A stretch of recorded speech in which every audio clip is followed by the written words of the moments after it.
Olá pessoas, beleza? Meu nome é Júlio César, eu sou o Nerd da Química e bem-vindos a mais um vídeo deste canal, que já é o maior canal de experimentos de química de todo o estado do Espírito Santo. E no vídeo de hoje eu irei apresentar para vocês mais uma experiência explorando estados de oxidação incomuns de alguns elementos químicos. Nós já fizemos um vídeo falando sobre os estados de oxidação incomuns do ferro, um outro vídeo bem mais recente falando sobre os estados de oxidação incomuns da prata. E desta vez, no vídeo de hoje, nós iremos fazer um vídeo explorando um estado de oxidação incomum de um elemento que neste caso será o cobre. O cobre é um elemento químico bastante comum no cotidiano, ele é um elemento químico muito presente. Por exemplo, nós podemos observar que os fios elétricos são feitos de cobre, vários utensílios são feitos de cobre. Ele é um elemento químico de número atômico 29, está presente no grupo 11 da tabela periódica, como vocês podem ver aqui. Ele tem esse símbolo bem peculiar que remete a várias piadas de quinta série. Este é o elemento campeão em piadinhas de toda a tabela periódica. E diferentemente da maioria dos outros metais, que tem suas cores que são um tom de cinza ou branco lustroso, ou seja, uma cor mais prateada, o cobre tem essa cor bem característica e única, que é um tom de uma espécie de rosa salmão amarronzado, que é chamado de simplesmente cor de cobre. E ele é um elemento químico bastante comum e muito útil em várias experiências e que rende algumas substâncias que têm umas cores bem bonitas. Esse elemento químico, ele geralmente é encontrado em dois estados de oxidação. São os estados de oxidação +1 e +2. O +1 ele é menos comum, mais raro, ele é menos estável, geralmente forma muitos compostos que são insolúveis em água. Porém, o estado de oxidação +2 é de longe o mais comum e que domina a química do elemento químico. Porém, além desses estados de oxidação que nós citamos, o +1 e o +2, é possível para o cobre também apresentar o estado de oxidação +3, porém ele é extremamente raro e difícil de ser obtido. Então, o estado de oxidação +3 ele é um agente oxidante extremamente forte, de modo que é bastante difícil obter algum composto dele que seja estável em solução, já que ele consegue oxidar água e oxigênio, se reduzindo de volta a cobre +2. E ele é encontrado apenas em alguns poucos compostos sólidos restritos. Um deles é, por exemplo, a cerâmica YbCO, que é uma espécie de material supercondutor que contém em sua composição um óxido de ítrio, bário e cobre, e neste composto o cobre está presente no estado de oxidação +2 e também um desses três átomos de cobre da fórmula está presente no estado +3. E alguns poucos complexos desse elemento são possíveis de serem obtidos em solução. Então, neste vídeo nós iremos explorar a química do raríssimo íon de cobre +3, sintetizando alguns complexos dele, com a ajuda de um agente oxidante que eu adquiri recentemente, que é o persulfato de sódio, que eu também utilizei para obter os estados de oxidação incomuns da prata. Então, sem mais delongas, vamos realizar agora o vídeo produzindo cobre no seu raro estado de oxidação +3.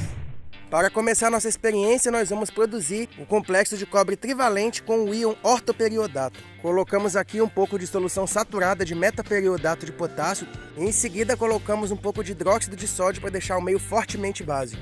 Isso faz com que o íon metaperiodato se converta no íon octaédrico ortoperiodato, que será o ligante do complexo de cobre. Em seguida, nós adicionamos um pouco de sulfato de cobre a essa solução e nós podemos observar a formação de um precipitado composto principalmente por hidróxido de cobre e ortoperiodato de cobre.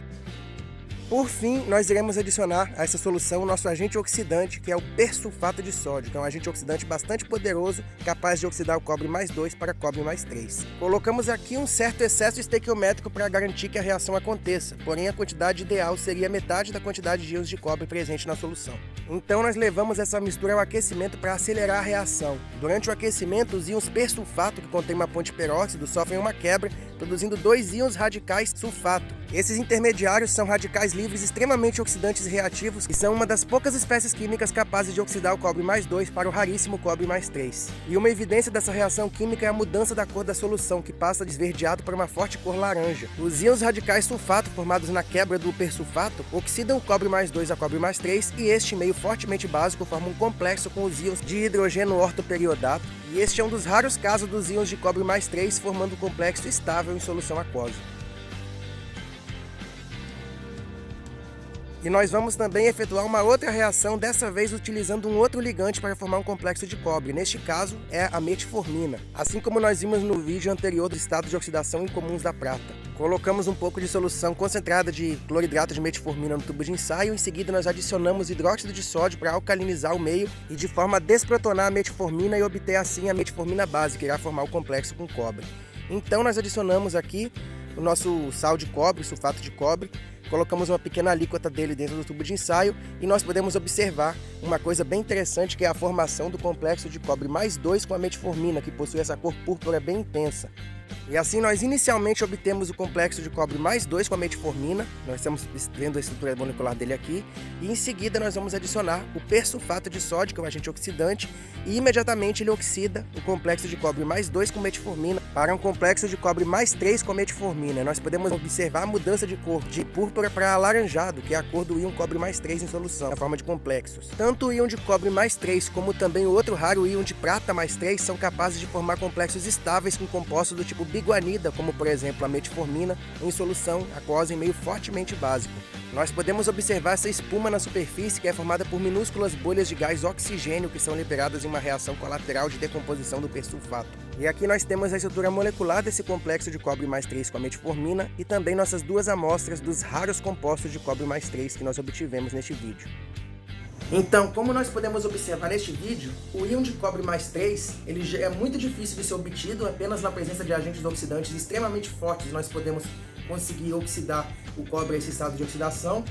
Geralmente ele forma apenas alguns complexos em meio fortemente básico, utilizando neste caso como agente oxidante o persulfato de sódio, que é uma substância que é um dos agentes oxidantes úteis em laboratório mais fortes conhecidos. Ele é um sólido estável, porém quando é aquecido, a estrutura do íon persulfato se rompe, produzindo dois radicais livres sulfato, que são extremamente reativos e poderosíssimos agentes oxidantes. Eles são capazes de forçar o cobre a perder um elétron a mais, ou seja, ele consegue fazer o cobre perder mais um elétron e assim o cobre mais 2 pode ser facilmente oxidado com esse agente oxidante a cobre mais 3. Porém, o cobre mais 3 na forma de íon livre não existe em solução aquosa, porque ele imediatamente irá oxidar a água a gás oxigênio. No entanto, certos ligantes, que são alguns agentes complexantes, como neste caso que foi utilizado no vídeo, o íon ortoperiodato e também um composto do tipo biguanida como a metformina, eles são alguns dos poucos compostos que eles são capazes de se ligar ao íon de cobre mais 3 e formar um complexo estável deste elemento em solução aquosa, dessa forma possibilitando que nós possamos obter compostos estáveis do cobre nesse raro estado de oxidação. Então eu espero que vocês tenham gostado bastante desse vídeo.